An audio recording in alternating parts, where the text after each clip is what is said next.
So what are some things that if you were sitting with someone and they're constructing their multi, you would be like, have you thought about this? Would you do this? And then if they thought about that or wouldn't do said action, they would change the way they construct their multi. What are some things you could get people to think about? Well, straight off the bat, I would say, would you back any of those selections by themselves? So if Walsh is paying $1.20 to get 25, would you do that just as a single bet? And would you put $100 on it? Let's just say you're putting 100 on your same gamer. Yes or no? The next thing would be like, when was the last time that 10, let's say you're doing, or let's go with a 5-legger, same gamer, or even a multi. When was the last time 5 of your selections won in a row? Because that's what needs to happen for either a multi or a same gamer to win. So I just want to dive into that a little bit deeper in terms of like, when was the last time you hit 5 legs in a row, whatever it may be, 5 bets in a row. What I would say to someone that's constructing their multi is scroll through your bet history, like scroll through it and check the last time 5 bets that you placed in a row won. Or if your multi's 10 legs, scroll through and when was the last time 10 selections won. And if you're scrolling through and you're scrolling and you're scrolling and you're scrolling and it's not there, that to me, maybe I don't think the same way as other people, but like to me, that's like, okay, well, it hasn't happened. It's probably not going to happen. Might need to take a few legs out. Are there other things that we can prompt people to do to think about it at the end of the day, right? If you think about this before you bet, you're going to have more money in your pocket or you're going to lose less, which ultimately means you have more money. So are there other things that we can be encouraging people to do or tactics that they can be employing before they actually ultimately place the bet? So a couple of things come to mind in terms of how you can start thinking a little bit differently about it. Let's give an entirely different example here. And let's go with 10 $1.10 selections. So paying 1.1. If you multiply, this is a standard multi, not a multi-bet. If you multiply 1.1 times 1.1 10 times, the odds you get are $2.60, right?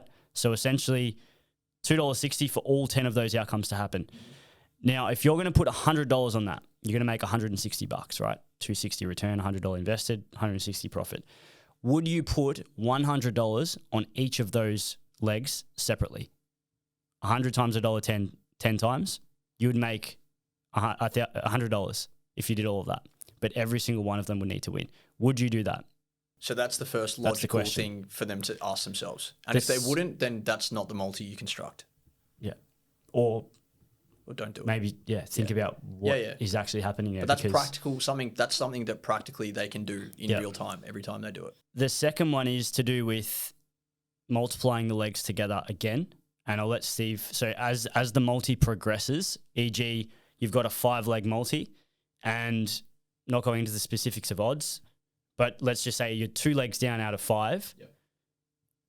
Would you then keep putting the same amount of money on the next bet? That's explain it better. Yeah, the accumulated amount. Maybe Steve can dive into a little bit deeper. What actually is happening as you tick off each leg of your multi and in real time dumb it down as to if it wasn't a multi but you were just betting the selections, what does that look like?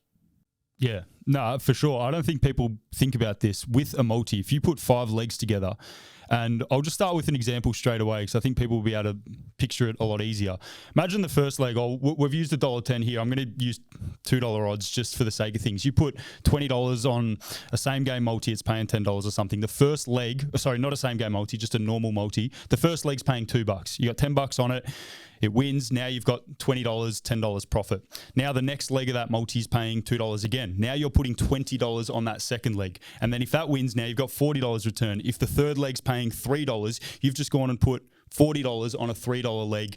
Now, if that wins, you've got $120. By the time you get to that fourth or the fifth leg, you're potentially placing $600, $700, $800, $900 on the fourth leg or the fifth leg. You might get to then a 10-leg multi paying $1, or the last leg of a 10-leg multi is paying $1.10, and you've effectively got $950 on this $1.10 leg for that multi to win. But when you just see, I'm going to put $100 on a 10-leg multi, you think you're only placing $100 on that bet. But if the first 9 legs get up, the last leg, you're essentially placing $950 on a leg paying $1.10. Who in their right mind would do that? I don't think many people would, but that is what you were doing with a multi, and something I don't think people probably consider too much. So that would be the standard. You'd see this in every Facebook group, in every mate's DMs chat, whatever you want to call it, group chat. That would be the standard. Like, this would come up when it's like, I'm at my last leg of my multi. Should I cash out? And the most common response you're ever going to get is like, mate, it's a $10 bet. Yeah. So dive deeper into why is it actually not a $10 bet? Yeah. Well, use That that last leg. Use that example. Yeah. The example you just used there, you said there's $950 on the last leg Yeah. at $1.10. Yeah. Gives you a $1,045 payout. So Yeah. pretend the original multi-bet was paying out at $10.45. $10.45 Yeah. Yeah. for $100. So you 10 got legs. $100 on it. Yep. Yeah. Or $10 lower. at 1,000. Yeah, You go get lower, $10 'cause- on at 1,040 odds. Yeah. Yeah. 100, And the last leg's $1.10. And the last leg's 104. $1.10. Yeah. Well, you're putting $950 on that final leg, but people don't realize that. But I think this is if you talk to any good investor, like people have lost money in the crypto market. Going a little bit off topic, but it's a similar concept, right? It's like people think, oh, I only put $500 into the share market or $500 into the crypto market. Yes, it's at $5,000. I'm at $5,000 profit. No, you're not until you've sort of realized it. Yes, you can realize it. With this bet right here, if you've got $950 on the last leg, but you started with a $100 bet, you've got $950 of unrealized profits. Now, that's the technical financial term. Essentially, that means you can hedge out of your position. You can back against the other team. Say you've got Carlton at $1.10 and they're playing Collingwood at $8 or something. You can go and back Collingwood and guarantee yourself $940, $950 profit, whatever odds you're going to get. But people are like, no, I've only got $10 on this bet. But reality is you've actually got $950 on that final leg. Even though you started with $10, you've ticked off 9 wins. So your $10 has grown to 20, to grown to 40, grown to 80, but you haven't seen that accumulation. If you had to place all those bets individually and you put the $10 on, then you got the 20. Then you put the 20 on, all of a sudden you'd be like, oh, no, I do have $950 in my hands right now. You have that $950. It's just not in your hands, but you have the ability to get it. And therefore you are risking $950 on that last leg. So if you enjoyed that snippet and you want to watch the entire episode around multis and same game multis, if you click here, you'll be able to find the podcast.